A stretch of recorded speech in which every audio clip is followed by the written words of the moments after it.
What's up, guys? Hope you're feeling alive right now. I'm Micah Keneally. I'm Josiah Keneally. We're your hosts of the Young Adults Today podcast. Thanks for subscribing and sharing this message. It helps us reach more listeners with the message of Jesus and the message of Young Adults Today, which is all about the faith of the next generation, things like adulting and finances and relationships, and most importantly, our walk with Christ. And we're joined today by our friend Trey Peterson. What's up, man?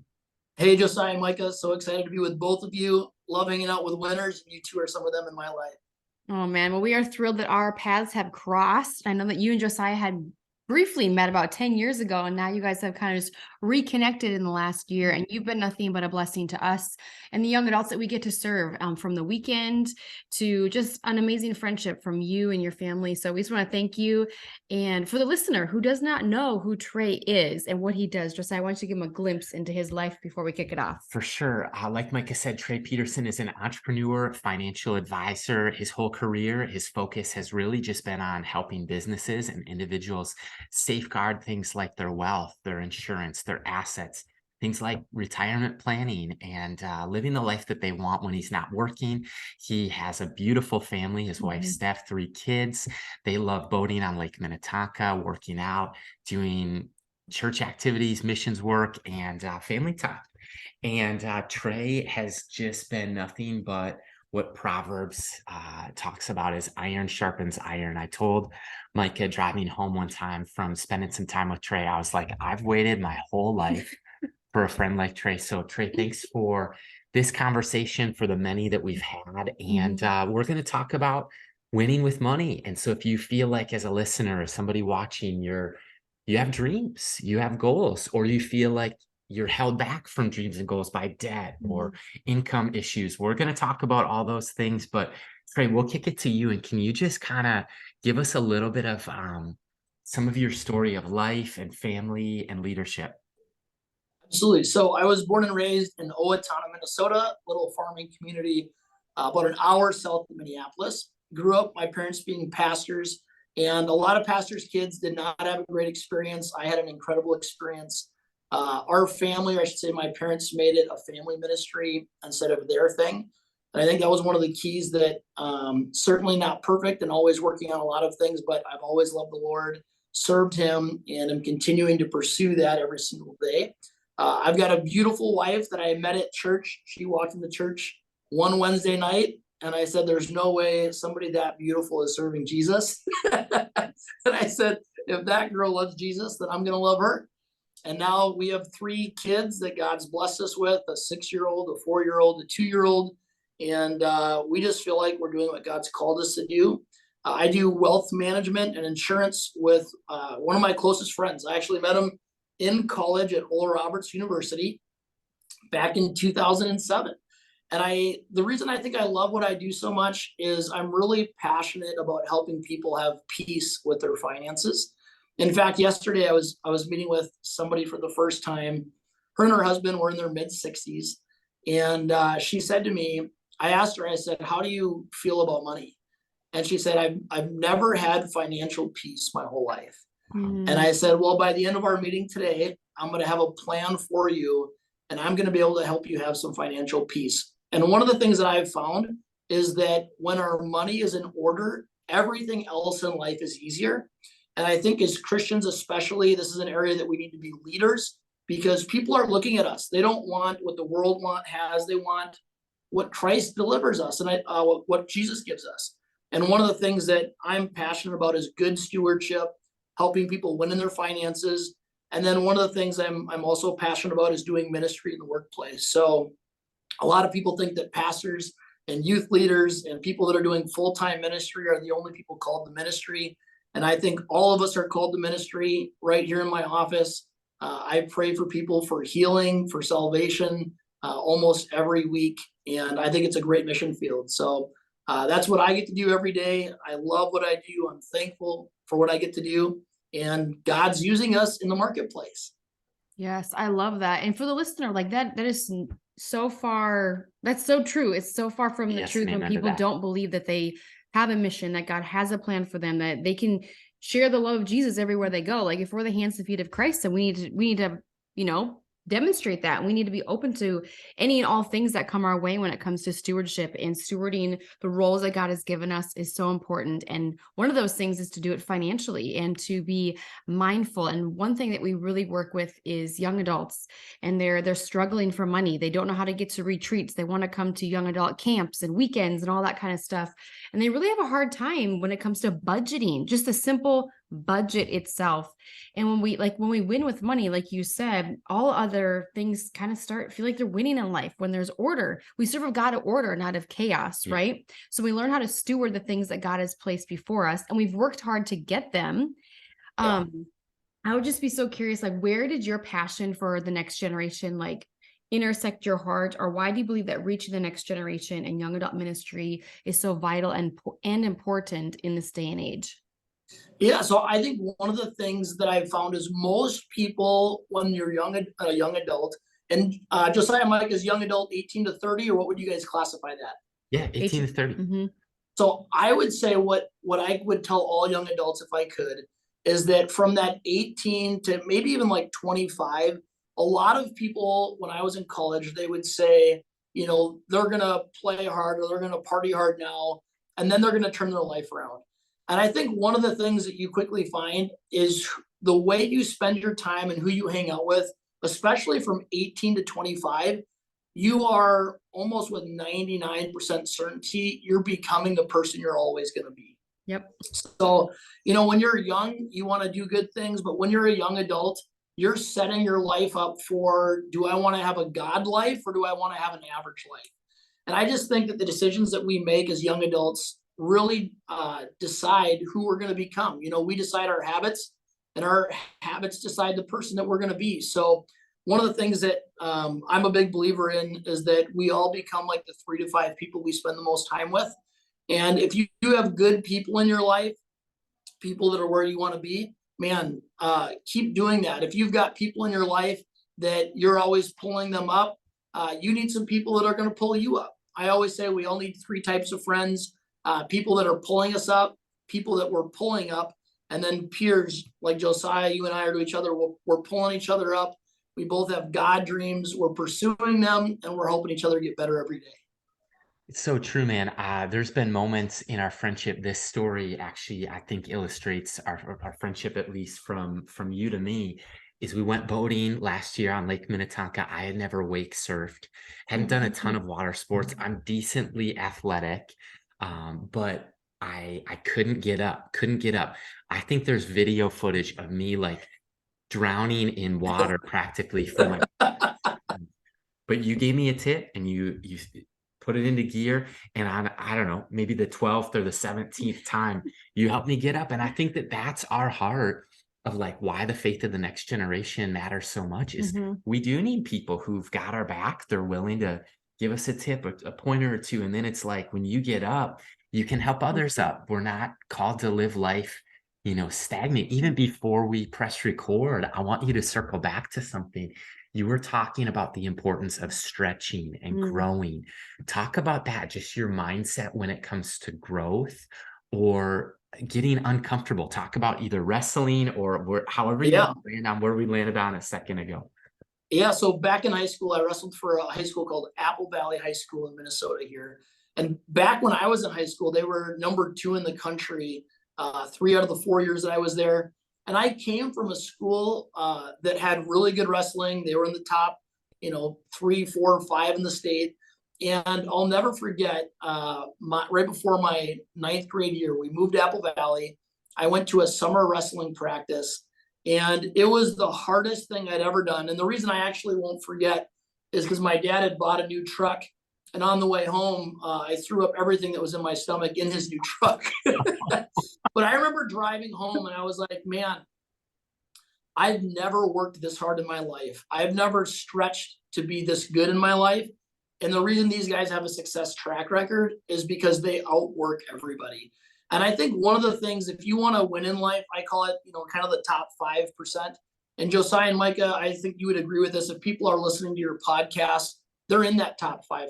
They're people that want to win at life. They want to win in their marriages. They want to win in their finances. And the thing with the top 5% of people who are, I would call the leaders, is they've made a decision that they're not going to live comfortable. They're going to live in a way that they're stretching, they're growing, they're getting around people that make them uncomfortable. You know, one of the things that I remember is when my wife and I first started dating, she was working like 30 to 35 hours a week at a job doing hair. And, you know, she, being straightforward, and she'd be fine with me saying this, is she was living paycheck to paycheck. And I said, hey, one of the things that could change your life is instead of working 30 to 35 hours a week, is putting in 40 to 45 hours a week. And I'll never forget, like 2 months into doing that, she was so mad at me, and she said to me, she was like, you just never want to see me, or why do you want me to work so much? And I said, just stay after it, and in 2 to 3 weeks, tell me what happens. Well, she was a hairstylist, and even though she'd been used to working 35 hours a week, when she got up to that 40 to 45, her paychecks doubled. Wow. Now, all of a sudden, for the first time in her life, she's not living paycheck to paycheck. She's got extra money for savings. She's got extra money for giving. And I think one of the things that I found is, in our generation, you go on Instagram and you see people talking about private planes and jets and Lamborghinis and success like that. That's really cool. But at the end of the day, the thing that's going to bring people joy when it comes to their money is stability. And so one of the things that I just encourage people is, don't worry about success. Focus on being stable. Focus on having your money in order. Make sure that you have an emergency fund. Make sure that you're hanging around people that, you know, they're not spending the majority of their paycheck on a car payment trying to impress people. Mhm. Because when you're a young adult, especially if you're a guy, if you want to attract a godly Christian woman and give her a great life, your financial stability is way sexier than having a sexy car. And, you know, if you're a woman, having your finances in order, I work with 250 plus clients, and the majority of them, the average age is 65. It's the women in the house that run the budget. So I'd also encourage you, you know, don't say, hey, this is something that I'll fix when I'm married, or my husband will take care of this. A lot of the times what I've found is men typically, it can be different, but they like to run the investments and women do the budgeting. And one of the things that I tell guys is, don't be intimidated to hand the budgeting to your wife if she's better at it than you are. Good. So two quick summaries is: one, keep growing, keep stretching, find people that are where you want to be, do what it takes to hang out with them. And then two, you know, get your money in order. That's one area that, you know, you don't always want to be stretching your whole life. At some point, you want to be stable. Great. I think that's so good. I mean, I am a millennial, just so is Josiah. Yep. And just really recognizing and realizing, like, even the friends that I met throughout the last 10, 15, 20 years of life, and just the philosophy of money and finance and school loans and forbearance and just those things where people are like, well, yeah, I went to 3 different schools. I still don't have a degree. I'm going to put my loans on forbearance. And then when I get a husband, he'll help me figure it out. No, get your stuff together now. It's kind of like, become the person you want to become. So when you meet the person to be with, you will be the person that at the perfect time. And I think finances are something definitely that we should get in order. Like, Jesus talks about money more than anything else in the Bible, right? More than heaven itself. So it's obviously something not only for us and our satisfaction of how we can live, but it is for the opportunity to give and to bless and to be stable for, and just be an example of what that is and can look like for others who might be floundering and drowning in some financial distress, essentially. And I would just be curious, Trey, like, what have you come across or studied or just even learned about maybe Gen Z, millennials, when it comes to the finances of the next generation? Yeah, so I think the first thing is, when I was in college, one of the things that I did that was unique is I had a lot of friends that they worked at like a tennis shoe store or something that paid them $9, $10, $11 an hour, which, you know, today, you know, that's probably 14 or 15 bucks an hour. And one of the things that I looked at is, I said, how do I make the most amount of money in the shortest amount of time so that I can get ahead? Because when you're in college, or even when you're a young adult, I shared this with somebody the other day, but when I came out of college, I got this 4-year degree, and I thought my goal is going to be to get rich. And I found out my goal was just not to be broke. And you guys might remember this too, but there's been seasons of my life where, you know, feeling successful was having a full tank of gas. I don't know if you guys remember any of those days. But I remember in college filling my tank, and if I could fill it all the way and pay for it, I was like, man, I'm winning in life. So I think the first thing is, I got a job where you get cash tips. So the example would be is I've got a buddy, he'd go work 30 hours a week and he was making whatever, $11 an hour, and then they take his taxes out. And I would work 10 hours a week doing valet, and I would make as much as he did in the 30 hours. So I would work 20, 25, 30 hours, and I always had more money than anybody because I was doing something that paid well. So find a job that gives you cash tips so that you don't just have a paycheck every other week. You get cash every day. So whether that's doing valet, whether that's being a waiter or a waitress, don't just take a job like everybody else. Look to say, how do I maximize my time and my potential? And then number two is there's two things that drive us when it comes to goals. Number one is the fear. And so we're running away from something. And then having a goal, which is faith, which is running towards something.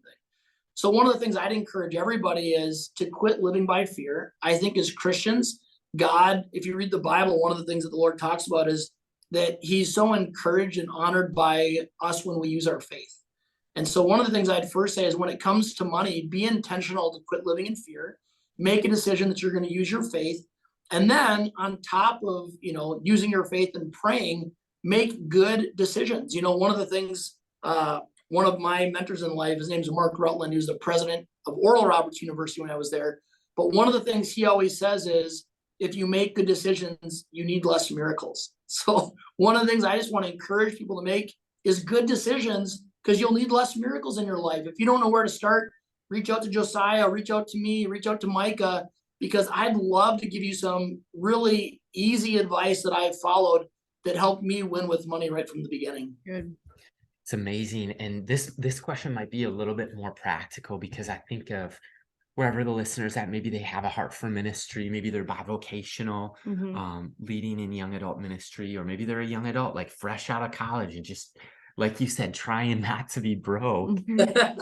And I think that it's just something that I'd love to ask people like you. One of the keys we believe to life and living is just thinking about the end and beginning with the end in mind. I think it was Steve Covey who said that in 7 Habits for Highly Effective People, is they kind of visualize the end. What do they want to be said and done after all is said and done? And something that's really cool about you, Trey, is you work with clients who are primarily like retirement age, so 65 plus, maybe even. What do you wish that somebody would have told them, or what do they wish somebody would have told them when they were 25, like maybe 30, 40 years ago? Yeah. So a couple of tips. Number one is when I see people that come into my office and they've jumped around as far as jobs a lot, and I'm not talking about your first 3 to 5 or maybe even your 7 years out of college. My first 7 years, I stayed in the financial industry, but I had moved 6 or 7 times, just trying to figure out who I wanted to work with and what I wanted to be. And I don't think there's a weakness in that, because it takes some time. All of us have the option. Do we keep knocking on doors, or do we settle for something that we can't take? And a lot of people settle, and I would say keep knocking on doors. But once you hit around 30 years old, I would say what's really important is to bloom where you're planted. One of the things that God talks about is if we bloom wherever we're planted, then he'll bless whatever's next. And I think one of the areas that I look at is people that get to me at 65 and they say to me, Josiah, they go, I can't believe I'm 65. I never had the time to save. We had kids and I had gaps in my job. So the first thing I would say is you need to work really hard to find what your thing is, and never quit a job until you have another job lined up. That's something that winners do. They know, like, I'm not going to quit till I have something else lined up. Keep doing what you're doing so that you don't have gaps in your paychecks. And then number two is I would start saving now, meaning even if it's $10 a month that automatically goes into a savings account that you can't touch, start that today, $10 a month, and then increase it. Every time you get a raise, increase it. When you get your first job, they're going to offer a 401k. A lot of people will say, I'm not going to start that until my school loans are paid off or until my car is paid off. I disagree, especially that first 3 or 4%. Most of your companies will match. Yeah. If you don't start and open up that 401k, you're literally giving up free money. So And true. one good rule for life is never give up free money. So, that's the other thing. Don't ever give up free money. And then 3 is, this is so underestimated, but my business coach, think coach Keith Kraft, one of the things that he talks about is your alignments are more important than your assignments. And the reason I share that is a lot of people don't realize, it's really cliche, but the people that you spend time with are going to determine the calling on your life. And I think you said this earlier, Josiah, but I think more and more Christians are called to do business and ministry. Yes. And if you have a calling for both, when I was a kid, I think I was like 10 years old, I told my parents, my goal is to make enough money in my business that I never have to raise money for a missions trip. Now, if you're raising money for missions, I think that's great. I think people love supporting that. But I think one of your goals should be to find something you're so gifted at, to be a good steward, that you pay for your own missions trips, that you support other missionaries. So I think those are a couple key things that if I was a young adult, I would make sure that I find my area of gifts in my career early. I would start saving early so that you have good habits, because we decide our habits and our habits decide our life. And then I would align with people that are where I want to be. One of the groups that has some of the sharpest people that I've ever had in my life, I have to pay to be in that group. Now, if you're in college, you might not have that ability, but maybe you have time that you can offer and say, hey, I have a gift in recording video. Can I do this for free just to be in the room? Hey, I would love to just come serve at your event. Can I serve at your event just so you can get in the room? So I just encourage you, get in the room of people that are who you want to be. Even though I'm a business owner and entrepreneur, if I made a goal of like the top 5 people that I'd want to have lunch with, I think 4 of them are pastors. So the other thing I would say is, like, figure out who has the attributes of success that you want and get in the room with those people, do whatever it takes. It's phenomenal. And I think of how much our world has changed since you've touched on it, since any of us have been in college. I think just higher education is being reimagined. I think also just income and income streams, the idea of, like, you talked about, it used to be you basically needed to be a server at a restaurant for the most part, or do valet to earn tips. I think of now like Lyft, Uber, DoorDash, Uber Eats, Grubhub. Yes. I mean, I would look at, if I were 20 again, or if I were a college student again, I probably, because I worked the same job, high school through college, 8 years total. And I was a manager, so I got to Wow. people and made a lot of difference in that company or organization, and worked there a really long time, built trust, and also earned a lot of raises and bonuses along the way. But I mean, you look at DoorDash starting out, it's just crazy the amount of tips that you can make working, or working key shifts or key hours, or the idea of side hustles. That's all new in the past few years. I think it's never been easier to start an Etsy store or an eBay, or flipping things on Marketplace. Like, there's just so much that you can do as a side hustle that pair well with ministry. Like, sometimes I've talked to people who will ask, like, what do I do if I'm really passionate about my work, but my income is really low? I'd say keep doing what you love for work, but find some additional streams of revenue to build that up. The same question I get in reverse a lot is like, man, my job is paying buku bucks, but I'm just not passionate about it at all. Yeah. And I would say, okay, maybe think about a career pivot. That's possible. But in the meantime, is there anything that you're really passionate about that you could volunteer? And you touched on this, or that you could serve with. And what are you passionate about? Is it coaching? Great. Do you want to coach lacrosse or baseball or football? And find things, if your income is lower, to boost your income, or if your income is higher, but your passion is low, find hobbies that boost your passion. I think that that's just a great way to look at it.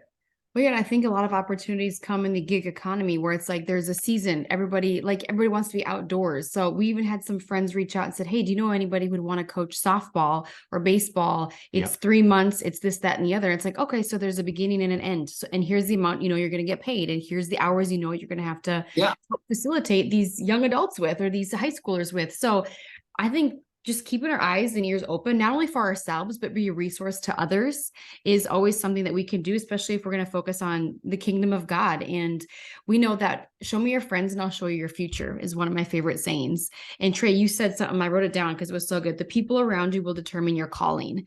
And I think when I think of that, I'm like, okay, show me your friends and I'll show you your future, and show me your bank account and I'll show you where your heart is. Right. And I think when it comes to money, Definitely. condition of our heart, like money's not evil, it's a condition of our heart that gets in the way through money, so God has given us money as a tool, a resource to team up with other people around the world, around our community, around the country, to build God's kingdom and take it further than the other generations maybe could, with technology and everything else that we have access to. But I would love for you to share about just generosity at large. We have a lot of listeners, whether they're pastors, maybe they're only getting paid $40,000 to $50,000, and they're trying to teach other people to give, and they feel like they can't even rub two pennies together in their own pockets. Or there's young adults listening who are like, I'm called to ministry, but I'm scared. And generosity is like not even on my radar, because you talked about fear and faith. That factor is coming into play in our head, heart, and mind. So when we talk about this, the common theme of generosity, how do we become the kingdom builders, truly for God's kingdom? Can you just unpack what kingdom builders maybe means to you and how you've been able to approach that throughout your life? Yeah, so one of the things, if you jump into scripture, it talks about kings and priests. So a king is somebody who's called to the marketplace, and a priest is just what you think of it, a pastor, a youth group leader, somebody that has a great ministry like you guys. And I think one of the things that we're seeing more and more of is people that are kings and priests, meaning that they're called to do business and ministry. And I think if you were to ask me, like, what's the difference between people that live their dreams and people that just have dreams, is people that live their dreams outwork everybody in the room. So I have a friend who, a few months ago, he called me. He said, hey, he goes, I'm thinking about starting a business. He goes, I'm thinking about starting a business. I'm good at what I do, Josiah, like you said. I don't like what I do. I'm not passionate about it. I'm thinking about quitting my business, or quitting my job and just starting a business. And I said, well, what did you make last year? He said, I made over $1 million. And I said, whatever you do not quit your job and start a business. I said, as a business owner, I've got dozens of friends that own businesses, and a small percentage of them make more than $1 million a year. So I said, what I want to encourage you to do is just grow your capacity and start a business on the side of doing what you do in your job. And I think Josiah and Micah, you guys are a great example of this. You have a couple podcasts, you travel and you speak, you're organized, you work hard. I think a lot of people, they think if God's called them to something, it's going to be easy and it's just going to fall into place. And one of the things my wife said to me the other day, about 2 years ago, we bought a home that had been a dream for us, is she said, in the process of buying our house, she said to me, she said, I watched you work so hard to put the deal together. I was the realtor on it. I ended up having to remodel the house that we had, finish some projects. And she said, the whole time I just kept thinking, if this was God, it should just fall into place. And she said, the biggest lesson I learned is, even when it's God, we have to do whatever it takes. So I think one of the things I would just encourage people is, if you're not making enough from one job, get a second job. I met with a client the other day, and 32 years ago, he got a paper route 5 days a week. He gets up at 3 a.m. He started doing that so he could save for his kids' college, and that's how he paid off his kids' college. 32 years of delivering the paper. Well, what would most people say? Most people would say, hey, the guy already works 45 hours a week. Who's going to get up at 3 a.m.? Winners do. People that grow their capacity, people that want more out of life. Does that mean you have to get up at 3 a.m.? It doesn't, but it might mean that you have to do something uncomfortable for the first time in your life. Instead of being 30 days behind on your bills, you get 30 days ahead. Mm-hmm. And one of the things I'll tell you is, I've purchased some pretty cool things that were up on my dream board, but nothing has given me more satisfaction than having financial peace. Meaning, we had an emergency fund. We had our bills paid ahead of time. We had enough money that my wife could stay home and be with the kids. I think on Instagram, you see these people, again, talking about all these exotic and crazy trips. Those things are cool, but nothing's more important than financial stability. And then once you have it, one of the coolest things is, last year, my wife and I, we gave more away than I earned, like my first year out of college. So I look at that. And it wasn't even the purchase of something, but it was the freedom to put money into the things that God's called me to give my money to. And if you read your scriptures, I think one of the things that God loves is when we support widows, orphans, and salvations. Proverbs says that the wise person wins souls. Mhm. Josiah and Micah, you guys are doing it. You're spending the best hours of your best days winning souls. And that's why my wife and I love supporting you guys. We're going to continue to support you guys, and we're going to tell other people to, because you guys are building rewards in heaven. Last thing I'll say on this is several years ago, I was probably, I was working 65, 70 hours a week. And honestly, I just wanted to be successful so bad. I don't know if anybody else connects with that, but I just wanted to be successful. I didn't care what anybody else thought, but I wanted to be successful for me. I wanted to accomplish what I thought I had the potential to do. And in the middle of that, I felt the Holy Spirit say to me, are you pursuing building rewards in heaven as serious as you are building rewards on earth? Wow. Mhm. And it was a check, because I knew in that season of my life, I was working harder to pursue financial rewards here on earth than I was rewards in heaven that'll be forever. So one of the things I'd encourage all young adults is get your finances in order, not just for you, but do it for your calling. Do it for the people whose salvation is dependent upon you giving or you showing up, because now you have time freedom because your finances are in order and you don't have to work and not take your vacation days because you don't have enough money. So one of the things I'm a big believer of, if we get our finances in order, everything else in life comes easier. And that way, when you have a heart to give finances to something that impacts the kingdom, you're able to do that. And I have to say, it's the best money that my wife and I spend is impacting the kingdom, because we know that we're building rewards in heaven. Amen. My Amen. gosh. I think that what resonates with me most is you have a drive that's tenacious, and that fires me up. I'm similar. I have a lot of drive in me. But what I've noticed from observing your life, Trey, is that you are a hard worker. You're going to outwork the people in the room. And I definitely strive to be like that as well. But I think one of my biggest prayers for our daughters, for the faith of the next generation, is that we Yeah. would live our life for the things that matter most. That's good. And what's crazy about it is you also know how to play and you know how to have fun. And there's this idea of vacation or rest or Sabbath that you're also really good at. And I Yeah. think that one of the things that's hardest for me is shutting work off. It's shutting my phone off. It's just pressing pause or being present. Like, because I think in my human mind, that feels like it's at odds with hard work. But actually, what I found is the opposite. When I rest from my phone, when I rest from work, I come back, my family gets a present me, and then I'm also like sharper. Any thoughts on that about the importance of Sabbath or rest That's or, good. clearing your mind or the things that matter most in life, like family and friends? Mhm. Talk about that. Yeah. Well, the last thing that any of us want to be is a public success and a private failure. Mm. So one of the things that I found is people always talk about work-life balance, and it doesn't work the way people think it does. Meaning that I don't think that you can live a balanced life all the time. And the way that I would think about it is there's different seasons of life. So when you're in your 20s, that's the time to work your butt off before your kids are here or while your kids are young.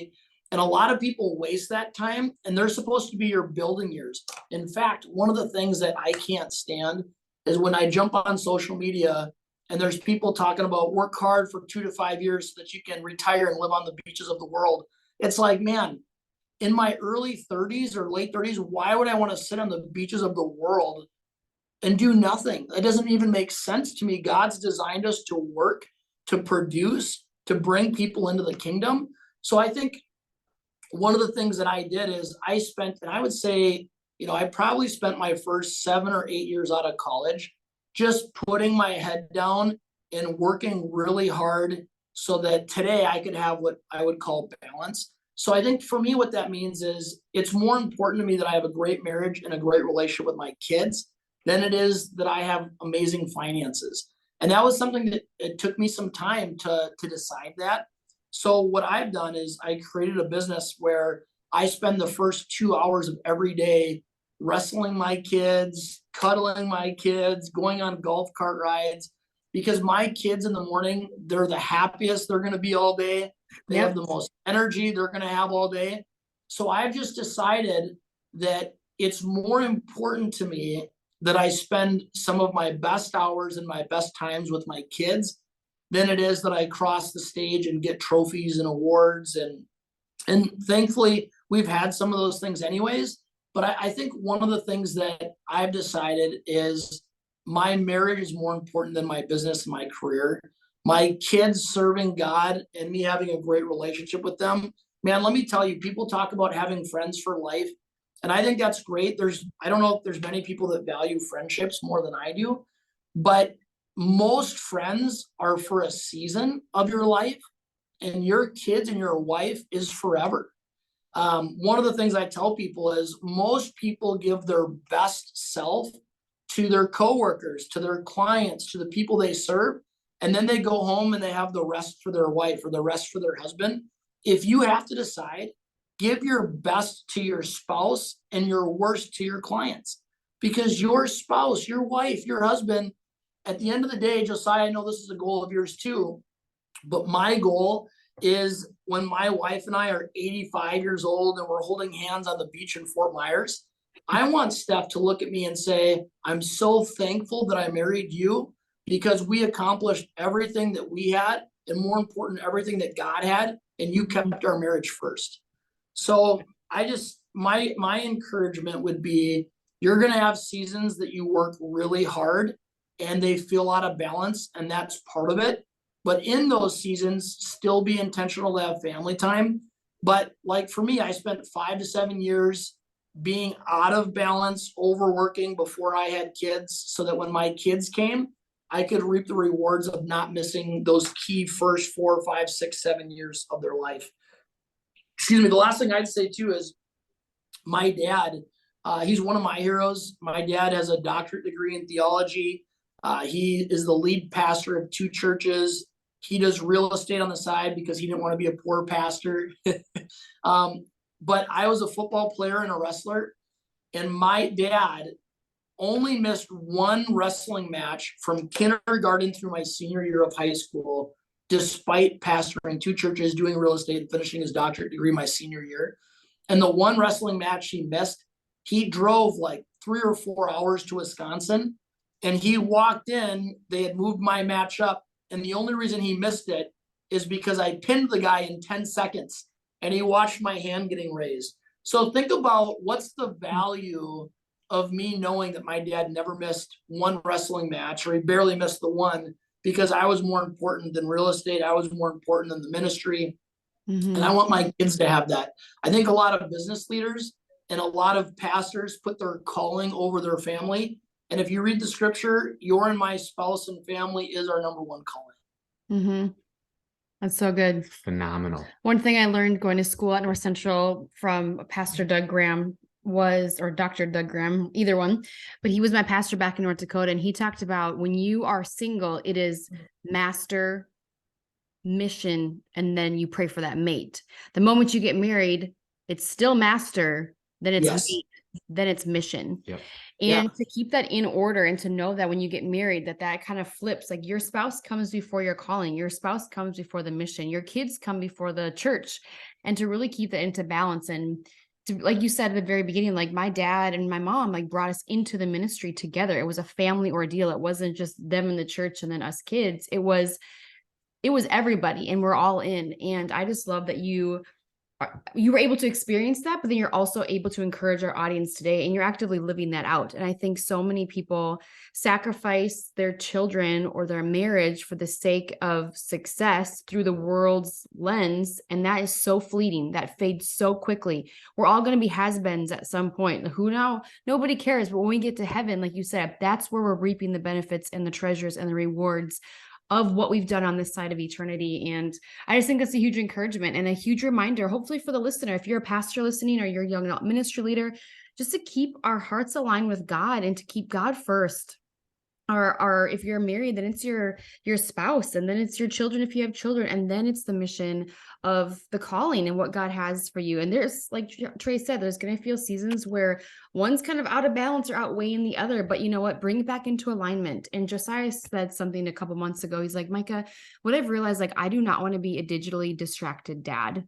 I want to be a person that's present. I want to be a dad that's present. And I know that I think, I don't know how you said it, but you're like, I'm not perfect, but I'm going to be present. Mhm. And I'm not going to be digitally distracted in the process, because this thing is fleeting. Everything on the social media is fleeting. And when we talk eyeball to eyeball, that means so much more than just looking down and see the top of your head. All I'm going to see is your receding hairline or your balding on top, right?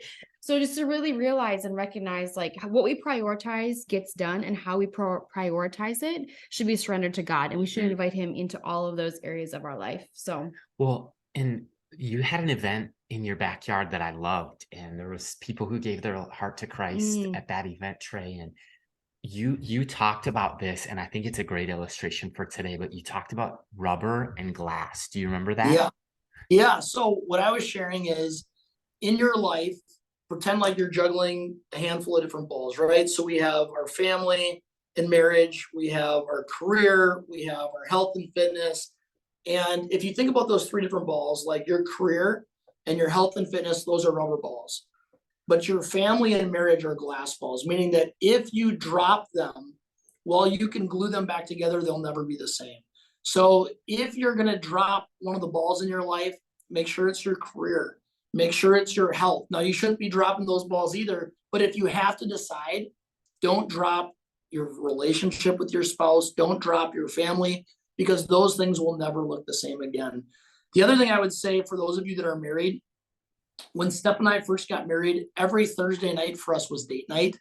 And that was so huge. It's really easy for us men to quit dating our wives once we're married, because life's busy and you're tired. I remember in my late 20s, Steph and I got married. I remember coming home from like a 12-hour workday. I remember thinking, how am I 28 and this tired? And you're working so hard. And then when you have a kid, you're more tired. But get in a habit of going on dates. One of the things I hear people say a lot is, we don't have money for a date. Like, you don't need money to walk through the park.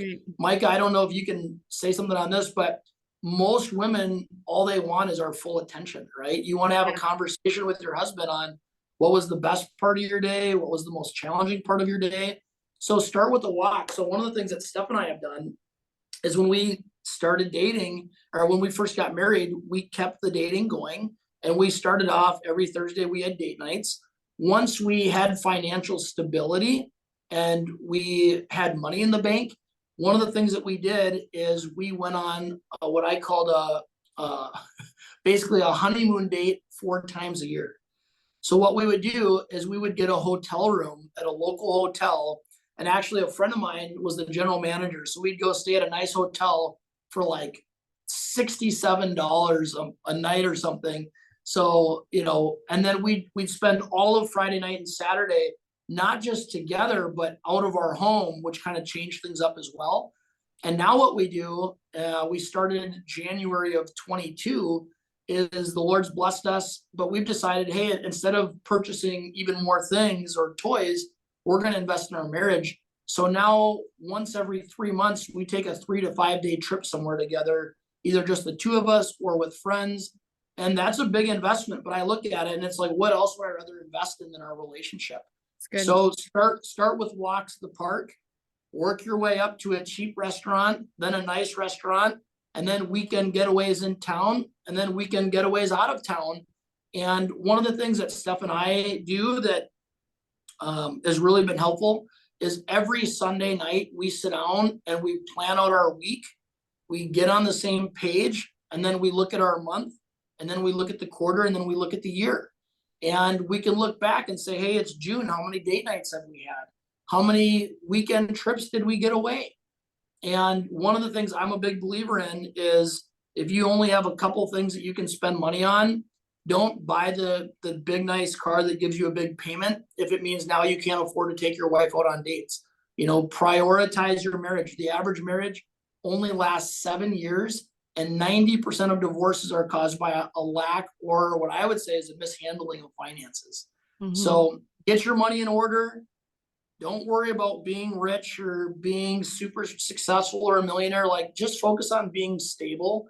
Most of the people that I work with who are millionaires and multimillionaires, most of them as a household never made more than 90 to 120,000 a year, meaning that they each made less or about 60,000 a year. But for 30 years, they put money away. They didn't buy the new car. They saved up and they were stable. And now they have enough that when they retire, they can continue to live a great life, maybe even a better life than when they were working. So get your money in order so that you can eliminate 90% of the reasons why people end up divorced. Love it. Oh, It's that's inspiring. so good. It's so good. Yeah. I love that. Oh man, when we were marriage mentoring, it was actually somebody, we were marriage mentoring, we had somebody say, Micah and Josiah, have you ever heard of the 777? We're like, I don't know what that is. So like every 7 days, go on a date with your spouse. Every 7 weeks, go for one night somewhere, and then every 7 months, go somewhere for 7 days. And I'm like, okay, I think that's what it was. And it was so much fun to like sit down, like you said, and just like play with those numbers, and to know that when we are wise with our money, we can be blessed and bless people in the process. And oh, Trey, are you up for a challenge? Speaking of numbers, we have 5 and 5 left. Yeah. Let's You do ready it. for the 5 and 5? Okay, so these are rapid fire questions. Woo, question number 1 is, what has God been teaching you lately? I think one of the biggest things that I've learned and had to relearn is that we can only control the things that we can control. So one of the things that God's taught me is when you're a driven, goal-oriented person, we want to control everything because we want the results to end up how we want them to end up. And one of the things I'd encourage you is not just to memorize the quote, but make a decision that you're only going to control the things that you can control. And if you put in 8 hours or 10 hours or 12 hours in your day, go home and say, God, I give the rest up to you. I'm going to focus on my wife and my family because I can only control what I can control. And I'm going to have faith that if I do my part, you will do yours. And we know God always does his part. That's good. Phenomenal. That speaks to me for sure. What about the best piece of advice that you can remember ever receiving? Yeah, the best piece of advice that I've ever received was that in life, and I think one of the things that especially young adults, when you're 18 to 30, you learn so much. And the best piece of advice I've ever gotten was from my dad. And he told me, he said, Trey, whatever happens in your life, stay on God's side. And I think one of the mistakes that we can make is when there's things that happen that we don't understand, whether they look like they were bad or challenging or maybe even devastating. I've just decided that God is a good God. He always has his best for me. And whatever happens, even if I can't explain it, I'm just going to decide, you know what? God knows what he's doing. He's a lot smarter than I am.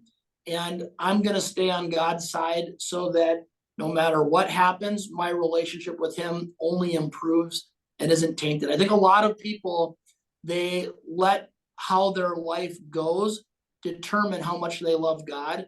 And God's not a genie. I've just decided that even if God never does another thing for me, I'm going to serve him all the days of my life. That's so good. Yeah. All right. Well, here's the curveball. Question number 3. If you could ask Josiah and myself any question, what would you ask us? That's a good question. My question for you would be, of all the young adults that you lead, what would you say are the top 1 or 2 things that determines if somebody continues to serve Christ or if they make a decision but fall away? You go first. Yeah, I think of active faith. The invitation from Jesus is clear, not to an event, but to a lifestyle, a way of life. And I think of when my faith became my own, it was a combination of things. 1, I got car keys and I could choose to go to church or not. And I think the second thing is I was equipped to share my faith, and I saw friends of mine find hope, experience healing, trust God for salvation. And he answered my prayers for my friend's salvation. And I think that we all run the risk of being further from God rather than closer when we're not sharing our faith actively. So I Yeah. think sharing our faith actively, like I want to preach the gospel to myself daily, Mhm. and I want to share it more with people around me. Yeah. So good. If I understood the question correctly, I think of community and consistency. Mm, When people are connected to a community, like show me your friends, I'll show you your future. When I have all my friends that stayed connected to the church, to godly community, and help them filter through the big decisions of life in the 18 to 20 or 18 to 30 year range, they're still serving Jesus. The people who decided to move off to California, move off to Arizona, and just like point. run away from their problems, well, the problems followed them because the one person they can't run away from them is themselves, right? So Yeah. I just think of when consistencies, consistently serving the Lord, consistently, praying and seeking his counsel. So, and to know that they need to be consistently plugged into a church. So if I understand the question properly, that's what those two things Yeah. they came down to. So Awesome. definitely. Good habits, good patterns. Yes, for So sure. good. For sure. So good. What would be your answer to this one? Like, you are somebody who values friendship so much. You said that earlier. What do you think one of the keys to the person who's like isolated or lonely, they're looking for that community, they want consistency in the area of their Mm, friendships? What's a place to start? It's a great question. I think everybody's looking for somebody to be a great friend to them, but people that have a lot of friends know that you have to give and be a great friend first. So I think one of the things that I do well, and sometimes it's a weakness too, is when I meet somebody that I want to have a friendship with, I don't treat it like there's a trust that has to be built. I start with giving all the trust right away. And Wow. I think if you treat people that way that time will either confirm that you made the right decision, or it'll confirm that you shouldn't have given it to them in the first place. But the goal is, it's kind of like investing, right? So if you and I start investing consistently, and let's just say every month you're throwing $1,000 into the stock market, you're going to have some stock that produces and some stock that doesn't. And the Bible talks about when you sow seeds, some is going to fall on good ground, some's going to fall on tough ground, and it won't produce anything. And I mhm, think what a lot of people do is when they are a friend to someone and they've invested, and that friendship doesn't pay off, they get hurt and they stop investing. Wow. And I've just made a decision that I'm going to be faithful to my friends. I'm going to be loyal. If somebody comes to me and says, "Hey, did you hear that Josiah did this?" I'm going to say, "Man, I know Josiah. I don't think there's any way in heaven that Josiah did that, but I'm going to give him a call and let's find out together." So I think if you give people the benefit of the doubt, if you believe in people, just like investing, some of those friendships are going to work out. Some of those friendships are not. I just told my wife the other day, I said, I have a lot of friends. Almost all of my friends, I'm the person that texts first, that calls first. And most of them would say, "Trey, you're the only person that reaches out to me like this." But they don't think about, they're also not reaching out to anybody else like I am. So Mhm. the other thing I would say is, I've got a friend named Pedro, and he was the first person that I met in college. And Pedro is what the scripture calls a friend that sticks closer than a brother. What mm, I love about Pedro is that he's been, since 2007, he has been a friend to me. He has given to me without keeping track. And I think for a while I was in a season of, I just want to get around people that are more successful than I am and are doing more. And what I found is their level of success played no role in how good of a friend they were. Wow. Meaning that I good. want to hang out with successful people, but if I had to choose between hanging out with somebody that, is just making it financially, but they're a great friend, and somebody who's wealthy, but they're not calling or texting me back in a way when I need their friendship, man, I pick the good friend every single day. So I think be a great friend first. When people don't return the friendship, don't be offended. Keep trying again. I think lifelong friends are few and far between, but quality friends for seasons of life, only happens if you're really intentional and give first. So give first, and don't be disappointed. Don't quit when people don't give back. That's so good. Be the person of the first ask, be the initiator. Such a great Yeah. reminder. Okay, last and final thought and question here, Trey. If you could leave the listener with one word of encouragement, what would you leave them with today? Being that we're talking about finances and the kingdom, my number one thing would be, if you only write down one thing, if you only make one change, find somebody you can be accountable to get your finances in order. And the reason I say that is when your money is in order, everything else in your life is easier. Your marriage is better. Your ability to give to the kingdom is better. One of the things I appreciate, my dad's a pastor and we're very missions focused. Last year, our church did 30% to missions, where the average church in America does 3% a year to missions. But one of the things I appreciate is growing up, I remember my dad would say, we believe in giving and even giving sacrificially. But if you have to decide between giving to this church in Africa or being able to pay for your kid to have new soccer shoes, pay for your kid's soccer shoes, because your kid's going to remember if you basically were putting them first, if you were thinking of them. So my number one thing would be find somebody to be accountable, somebody that you like, that you trust, maybe even somebody that you look up to, and just say, hey, my finances have never been in order, or I'm just getting started, so I'm just trying to make it. But could you help me get these finances in order so that I can have a great marriage, a great family, financial peace, and so that I can give more to the kingdom than ever? That would be my advice. I think that when our finances are in order, it's so much easier for us to do what God's called us to do. Because when you and I want to go on a missions trip, Delta won't take our faith for payment. For some reason, they want cash. They want us to pull out the credit card. And the Bible talks about, the last thing I'll say is, the Bible doesn't say that God has given all of us a blessing to get rich overnight or to be a millionaire, but it does talk about how he's given all of us the ability to gain wealth. And when I read that, I think, man, I've got clients that over 40 years never made more than 30-some thousand in a year, and they've accumulated $1 million for retirement. That's a great example of somebody that they built or created wealth by just having good habits and good patterns. So I just encourage you, get your money in order. That way everything else in your life is easier. You can give to the things that you're passionate about, so that, like me, you can race to have as many rewards in heaven as possible. Amen. It fires me up, man. It's so good. Hey, this is Trey Peterson with the Young Adults Today podcast.